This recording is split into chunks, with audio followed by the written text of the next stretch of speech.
This is Afrique Vibe News. Welcome to Afrique Vibe News, where we bring you powerful stories shaping Africa's future, from bold leadership and independence movements to groundbreaking defense and development strategies. Today, we dive deep into one of the most revolutionary projects in African military history. In a time when the continent has been carved by colonial borders, constrained by donor-funded peacekeeping missions, and often silenced in global security conversations, three West African countries have decided enough is enough. Mali, Burkina Faso, and Niger are building a unified military force, an army that answers only to their people, not to Paris, Washington, or Brussels. This isn't just news. It's a historic pivot, a deliberate break from decades of dependency, manipulation, and military failure engineered from abroad. But to understand the scale of this movement, we must first go back, way back. Africa's armies, particularly in West and Central Africa, were never built to protect Africans.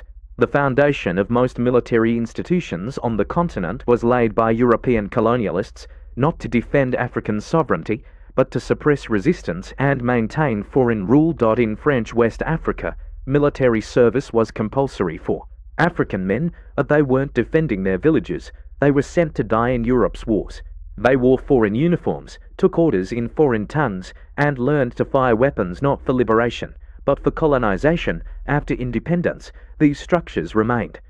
Most African armies didn't undergo serious reform. Colonial command, hierarchies, French doctrines, European ranks, and external dependency continued, and so, when insurgencies began to rise, first sporadically, then rapidly, most African militaries found themselves ill-equipped, poorly trained, and dependent on foreign partners to handle the growing chaos. Nowhere has this crisis played out more violently than in the Sahel, a vast, arid belt stretching across the width of the continent, plagued by jihadist militancy, climate shocks, and crumbling governance. Mali, Niger, and Burkina Faso have endured years of spiraling insecurity. From remote villages to major towns, entire regions have fallen outside government control. Foreign actors poured in with promises of help. France launched Operation Barkhane, the UN deployed MINUSMA peacekeepers, the US established drone bases, and billions in military aid flowed into the region. But despite all this, things got worse. Local communities witnessed a chilling pattern. The more foreign soldiers arrived, the more territory was lost, and the more civilians died. Armed groups adapted quickly. They learned the terrain, moved through forests and deserts, struck at will, and melted away. Foreign forces were slow, bureaucratic, and disconnected from the ground reality. Reports emerged of delayed air support, poor intelligence, and minimal engagement. Rules that left UN patrols sitting ducks in volatile areas. In some cases, foreign troops were even accused of negotiating local ceasefires with insurgents, allowing them to shift operations across borders in exchange for reduced pressure in select zones. These weren't peace deals. They were tactical compromises, quiet betrayals. The reality became impossible to ignore. African soldiers were dying while foreign advisors watched. Villages were abandoned, roads turned to war zones, and hope evaporated. And yet, when African governments begged for real assistance, they were handed consultants and lectures. This is the environment in which the new wave of leadership emerged. In Mali, Colonel Assimi Goïta took power after two military coups in less than a year. In Burkina Faso, Captain Ibrahim Traoré, the world's youngest head of state, stepped in amid a devastating security collapse. And in Niger, General Abdourahmane Tiani overthrew a Western-aligned government after years of ineffective defense policy. To Western capitals, these were power-hungry soldiers. But to many in the Sahel, they were the only leaders willing to confront the truth. The war was being lost because it was being fought on someone else's terms. In the barracks and command posts of these three countries, a new idea was taking shape: an African solution for African security, one that didn't depend on Paris, Washington, or the UN Security Council. In a closed-door meeting in Bamako, no press, no translators, no staged handshakes, the defense ministers of Mali, Burkina Faso, and Niger signed a groundbreaking agreement. They weren't forming a joint task force. They weren't setting up another standby unit.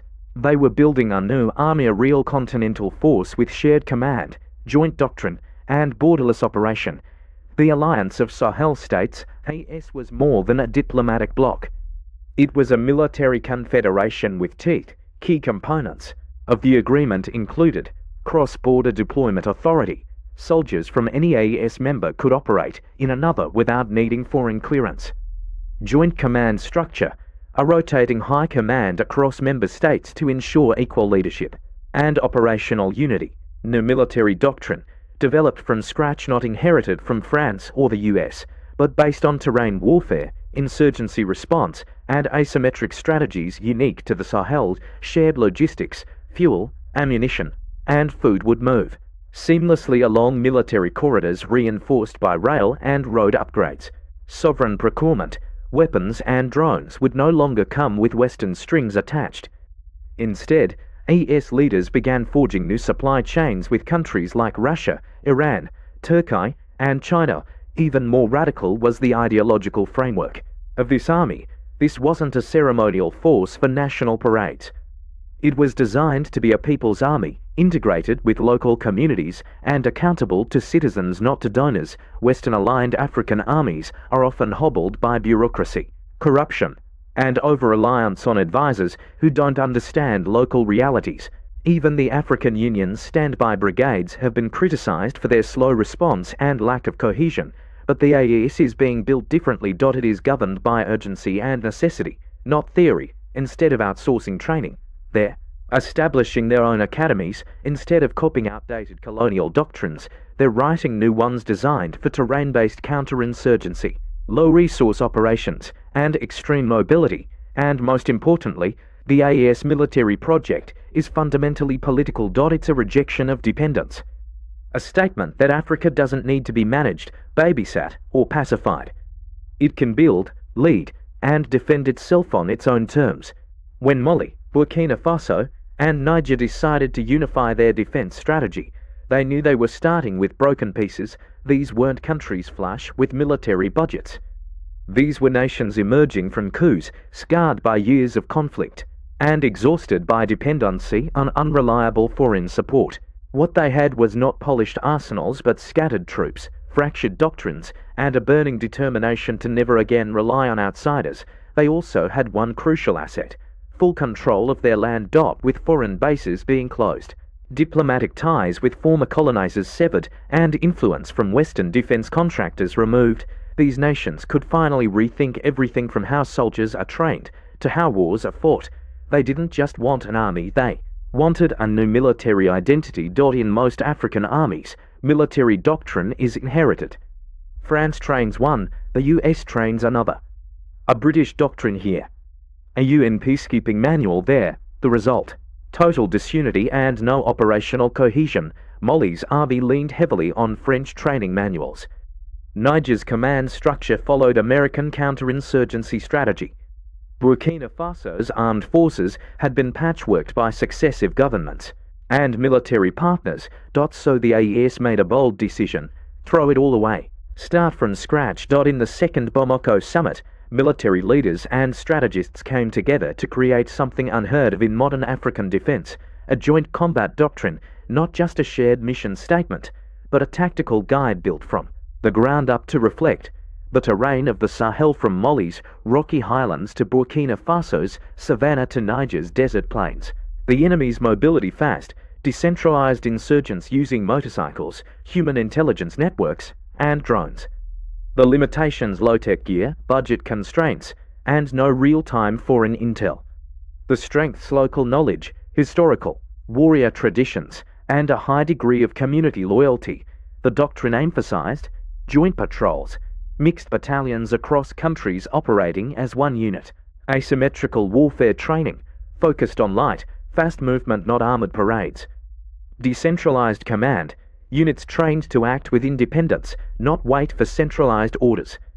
Cultural fluency, commanders would learn local languages, customs, and terrain, something no Western general could replicate. Instead of sending officers to Sandhurst, Paris, or Fort Benning, the AES opted to build its own training institutions. The first AES combat school is already under development on reclaimed military land in northern Burkina Faso, an area previously devastated by insurgent control. Now, it will become the beating heart of a new security doctrine. These institutions will not only teach tactics, They'll instill a shared identity, ensuring that a recruit from Mali can fight seamlessly beside a Burkina or Nigerian comrade. From uniforms to insignias, language of command to operational drills, unity is being hard-coded into the DNA of the force. Recruits are trained in local environments, not sanitized military bases, but actual forests, deserts, and riverine zones where combat happens. But more importantly, these academies aim to reorient the African soldier's role. No longer enforcers of political power or tools of foreign strategy, they are trained as defenders of the people, answering not just to their state, but to their communities, unlike ACOWs or standby forces, which are often paralyzed by bureaucratic turf wars and unclear command chains. The AES is instituting a rotating high command system. Here's how it works. Every year, one member country hosts the strategic headquarters. That country appoints a supreme joint commander. Officers from other countries relocate to serve under that command, rotating through new terrains, command cultures, and languages. This is not just symbolic. It's a forced integration system designed to tear down national silos, build trust, and eliminate friction between the member states. Think of it as military exchange with a purpose. Within just a few years, the AES expects to have hundreds of officers with cross-border leadership experience, something unheard of in most African defense systems. This makes the AES not just interoperable, but resilient. If one command structure is taken out, another can immediately take over. That's battlefield survivability, something foreign trained forces often lack. One of the most revolutionary steps in the AES security architecture is the creation of an independent communications and command network. The AES grid, Western defense systems rely on satellite coordination, cloud-based intelligence sharing, and foreign-operated logistics chains. This creates dependency and vulnerability. So the AES is developing a secure digital infrastructure, reportedly with help from engineers from Algeria, Iran, and even North Korea. This grid includes encrypted field radios immune to interception by Western SIGINT, ground-based data hubs that function under satellite blackout conditions, secure routing lines for command messages, movement orders, and surveillance data. This makes AES one of the few African military bodies capable of operating fully offline, without foreign surveillance or data monitoring. It's not just about privacy, it's about sovereignty, logistics, supply and arms. Breaking away from Western chains, no army survives on tactics alone. It needs fuel, food, weapons, uniforms, and transportation. Traditionally, African countries have imported their defense needs via Western-approved logistics chains, often tied to conditions like loan repayments, election compliance, or diplomatic concessions. The AES has declared this over. At the Bamako coordination meeting, defense ministers designated military corridors across the Sahel road and rail lines that would be upgraded, guarded, and prioritized for troop and equipment movement there, also cutting out old suppliers. Instead of relying on US or European vendors, AES procurement teams are signing contracts with Russia for light arms, armored vehicles, and military trainers, Iran for drone technology, anti-insurgency kits, and digital jamming tools, China for logistics vehicles, surveillance equipment, and communication gear, Turkey for light UAVs, paramilitary protective gear, and mobile command bases. Even more ambitious, the AES is planning a joint arms production zone, ammunition factories in eastern Burkina Faso, drone assembly lines in Niger, combat vehicle repair depots in Mali. This is about long-term sustainability. No more begging for bullets or waiting for spare parts. Africa is beginning to arm itself, the most radical difference between the AES and past African military efforts isn't just in hardware, it's in philosophy. The AES army is not being built as a shield for governments. It's being built as a weapon of the people. In Mali, traditional hunter guilds, the Dozo, long protectors of rural areas, are being formally integrated into the paramilitary patrol framework. In Burkina Faso, civilian watch groups are receiving training to work with the AES on intel collection and logistics. In Niger, tribal elders and community leaders are being embedded into recruitment planning to ensure fair representation and local trust. This isn't about creating militias. It's about ensuring the army grows out of the local soil, not imposed from above. Unlike ACOWs or standby brigades that appear during crises and disappear after summits, the AES army is becoming permanent, rooted, and emotionally connected to the people it protects, and that makes it dangerously effective because a soldier who fights for paycheck follows orders. But a soldier who fights for his village never quits. What began as a defense meeting in Bamako is now sending tremors across the globe, because when Africa builds an army, a real army without Western supervision, without NATO coordination, and without IMF signatures, the world pays attention, not because of what the army is, but because of what it represents. This isn't just a military, it's a rejection of an old order. For decades, African militaries were structured to serve as security extensions of the global north. They received funding from France, training from the US, and intelligence from NATO satellites. In exchange, they offered stability on someone else's terms. But what if African nations begin saying no to permanent foreign bases, no to security dependence, no to the idea that African defense must be outsourced? This is why the AES project has been met with silence from Paris, discomfort in Brussels, and panic in Washington. On paper, the West has said little. No formal condemnations, no emergency press conferences. But behind closed doors, intelligence agencies, foreign ministries, and think tanks are scrambling. Here's why. France has lost permanent troop presence in Mali and Burkina Faso. Its influence over the region is collapsing.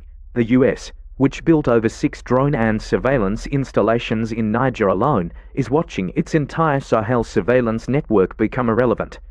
The EU is struggling to maintain migration and anti-trafficking agreements signed with previous governments. These powers are not just losing military leverage, they are losing ideological control. There are whispers already, media leaks, anonymous officials claiming the AES is being influenced by Russia and Iran, or that China is militarizing the Sahel for its Belt and Road strategy.